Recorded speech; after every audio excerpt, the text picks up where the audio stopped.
سڵاوتان لەبێت بەڕێزان چالەکەەکانی چوارەمین فیستیڤاڵی نێودەوڵەتی فیلمی دهۆک بەردەوامە ئەمڕۆژ 20 فیلم لە دوو شوێنی جیاواز و لە نێو 4 هۆڵدا نمایش دەکرێت کە هەریەک لە هۆڵی کۆنفرانسەکان و هەرواسێ هۆڵیش لە مازیمۆڵن فیلمەکان بە شێوەیەکی گشتی لە ڕۆژانەی کە دانراوە بۆ فیستیڤاڵەکە کە ماوەی هەفتەیەکدا هەمویان نمایش دەکرێن و دواتر دەچنە پێشبڕکێەوە فیلمانی کە دەچنە پێشبڕکێەوە 126 فیلمن جگەلەوەی کە هەندێک فیلم هەن کە تەنیا نمایش دەکرێن منم ڕۆیەک لەو دەرهێنەرانە میوانمە کە ئەو بەڵگە فیلمێکی هەیە بە ناوی ئەو کچەی ژیانی منی ڕزگار کرد ئەویش بەڕێز هۆگر هەروری دەرهێنەرە بەخێربێت بۆ چوونی تۆ لەسەر بەڕێوەچوونی فیستیڤاڵی ئەم ساڵ چییە چ جیاوازیەکی هەیە لەگەڵ ساڵانی ڕابردوو ساڵانە ڕابردوو از لەوێرە ئامادە نەبوومە بەس من بویستم بەس ئەس بینم کو geleko giringe ku festival tê kirine her çawa bîtin ji ber ku îro em nêzîkî şerîne îro me mişkîlên ekonomî hene li welatê me da bi ser van hala hemiya jî ku festival her bête kirine ev tiştekî gelekî giring ye bۆ Kurdistanê bۆ Kurda ئاسۆسەت بینم باشە فیلمەکەی تۆ لە بەشی بەڵگە فیلم دەچێتە پێشبڕکێەوە باسی چی دەکات ئەگەر کورسێک لە فیلمەکەی خۆت باس بکەی بە شێوەیەکی گشتی باسی چی دەکات کورتە فیلم گشتی بەحسێ ژیانە کوردنی ێزدی نکەن وەختە شمارەت خۆ ڕاد بن وەختی داعش تێنە شنگاری دەشمارەت خۆت ڕاد بن و تێنە ڕۆژاوا شوێرە تێنە بۆ شوێرە کوردستانێ و لوێری ئەس ژیانە چەند کەسات هەژدە هەیڤادە ئەس دیڤژیانەوان چەم کانه چل جیانوان تد وقت روینی دا چابون بشینگید گهنه کیره وقت گهنه ناف کمپین پنابراندام ویره چل جیانوان تد و جیانوان و روزانه دیارت کم که اول مروون و کی منوته سرهنده ام کوش بلی هندی که پنابرن مشکلیت وانه دی جیانه چنن باشه هەر لەم فیستیڤاڵەدا ئۆپینەری فیستیڤاڵیش بە فیلمێک بوو کە باسی ئێزدیەکانی دەکرد باسی کوردانی ئێزدی دەکرد و ژیانی ئەوانی باز دەکرد فیلمەکەی تۆ لەکوێی حەقیقەتی ژیانی ئەواندایە یاخۆ تاوەکو چەند ڕۆژە سەختەکان دەتوانن کاریگەری لەسەر فیلم دروست بکەن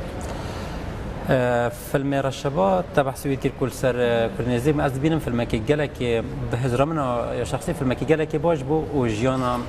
حضن هاتنا جنبو شي خلك يجينا راضيه جبرك از بينم كاف جلك باش ابو كردستان بو يزيديو كاف فيلم بيت بلافكن الجلك ولا تندنجي جبرك از بينم كو خمن ملت مويتين زديان ديجين تجلك ولا او تشن بتشوك او خلك سرا تاغبن از نبينم تشكي جلك جرينجا جبرند از بينم جلك باش كو فيلم دي تشكرن وفيلم ماجي هرواسا سرهندية كوتش هيد بيتن أسوي تصوير كم أبنا فيلم كا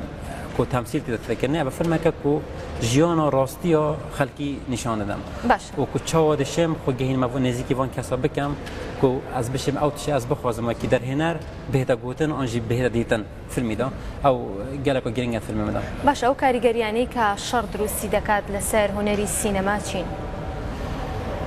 أفكاري جريا جراتشنج بركو بۆ نمونە فیلمێک و شار سەرهاتی دەستکردن gelek خەڵکی فیلم نادیتە بۆ کو شار سەرهاتە دەستکردن ئەف دەبێتە سەبەب هەندێک و خەڵکی فیلم نادیتە بەس گولێ بۆ شندە کەسێندن و دەبێتن ئەم خۆ ناڕازیکەین و خەڵکێکی ڕاوی خۆ ناڕازی کردی ئەو ئەس بینم gelekەوە خەڵاتە سەرهەندێ وەکی دی فیلم بلا خەڵک ڕێی خوب سەر بدەتن بەس ئەو شەر هەر یو خەڵاتە بەس بلا بێتە گوتن کە خەڵک بێژن کانی چەند خڕە بۆ باش بوو ئەو gelekە باشە و مناقشە سەر بێدەکردن بەڵام هەمیشە بینەر ناو سکرینەکە دەبینێت نەوەکو دەرەوەی شاشە دەمەوێت بزانم کە لە ماوەی ئەم سێ ڕۆژەدا کە فیستیڤاڵ بەڕێوە چوو لە سێ ڕۆژی ڕابردوودا پێشوازی بینەر چۆنە بینی لە فیستیڤاڵی دوهۆکدا هەستەکەی کە کاریگەری بینەر چییە لە نێو فیستیڤاڵەکەدا از بینر وقت بینر درسید بینم که گله که ما مخابنی از بینم کل باشیر خبر که از بینم که بینر گله که ما بس هر چند کو تاثیر هنده دیگه کو وضع اکنومی نباشه شهر هل بره بس وقت دین از بیشتر بینم او کسی هنا پیش فیلم گله راضی نم عندي كي جلو در هنا روكسراني كابونه تميواني اما وانش باز لو دكن كما هر يكو به كارك واسيكا تو بو چي غارني تو بو چي بینر کما از gelek لایانا بد بینم که بچه سیایی که از بینم که فیلم ناگه نه خالقی درستی کنه فیلمکیش فیلمن چه فیلمن خالق نزانیتن خالق زمانی نزانیتن زمان انگلیسی نزانیتن gelek پوسترت مپ نویت انگلیسی هاتی نچه کرنه و فیلم تکست انگلیسی نام زمان دینه بس تکست انگلیسی هات ننویساندن سر که با سابتایتل بهنه خواندن و خالقی اف مشکلیت هین که نشن تکش نکو درست فیلمی بزنن بلکه خود بینن که اول فیلمک نبوانه او یک وکی شهر اکنومی کردستان تاثیر خود کردن گلک بس از هنجار دبینم کو یه مهمه گلک خلق ما فیلم ببینیش برکو اف کسی نه فیلم هل بجارتین سرنامه کل بجارتن کو اف فیلم باشن کل ویولاتی بهن نشان دانه چه هندز بینم کو فیلم گلک باش هاتن چکن و دوی بهن خلق وقوی که سینما کار بنی و بانگکان الان که هنری سینما کاریگرترین هنری سردمکانه بدوایه که هنری سینما بتایبد لم سردمی استایا بشوی که گشتی چه کاریگری یک درست کات کاریگری که گلک مازن درست کرد از فیلم خود بینم وقتی کم گلک والا تاشی ما فیلم نشان ده از دبینم کنه چند کاریگری سر خلقی کری اوید برنی که نزانی کرد چنا یزیدی کینا کردستان چیا بنمونه الولات سینما فیلم کسی که مگه گلک کسی کردستان نزانی کردستان چیا آن کرد کینا آن یزیدی کینا بس برای که فیلمی کو گلک خلقی از بیم کاریگری که گلک مازن و گلک مهمه جی باشه تو فیلم که خود ده چیت کردو بو اوی که بیری او کسانی بری توا بیری بینری بری توا بیری او کسانی که لنیو هولی نمایش دانشتون بیریان بری توا که آن لسر کرسی دانشتون آن دبچن نیو فیلم که تو چکاری کت کردو که بوی فیلم که تو ببیت جی رزامندی او کسانی که سیریا کن از بیشتر میاش همیا وکی حتی نه بینه را گلت بمیاش چجورا گلک بینه را گویم کو او نزیک بونم گلوان کسان از دیو دچم کاس چند نزیکوان کسب مجیانان بوم او بونا گلک مهم بکو او خود بینن کو اول گلوانا وقت الفیلم يتنرن ووقدنجي فيلم من هجده ما هذا شيء كريم من 56 ساعة تصوير كربون شنيكو كرت كنا حفتين واحد دقيقة بجبان يز بينم كو فيلم مرف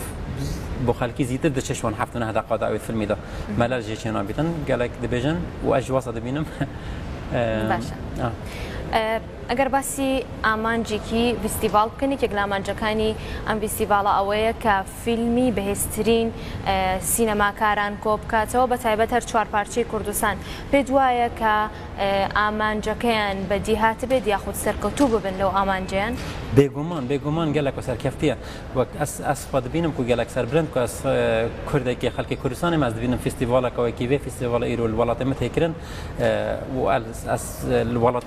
از سوئد دجیم که از الوری گله بحث دکم که از چند پسر بلندم هر چند که از چما گلک فستیوال جبز بومن اف فستیوالش همیو گرنگ تر حتانا و از گلک بندی بوم که از روزی که بمدیر باجر خو آنجل ولات خو فستیوال کواسا برد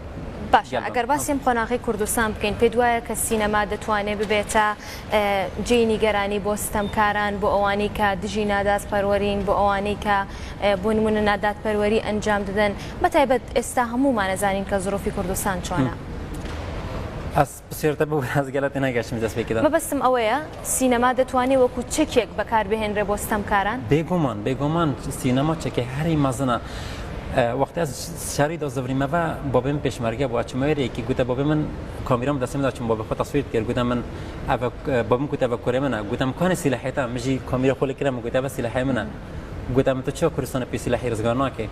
بس از دبینم که از پی سلاحی کردستان رزگار دکم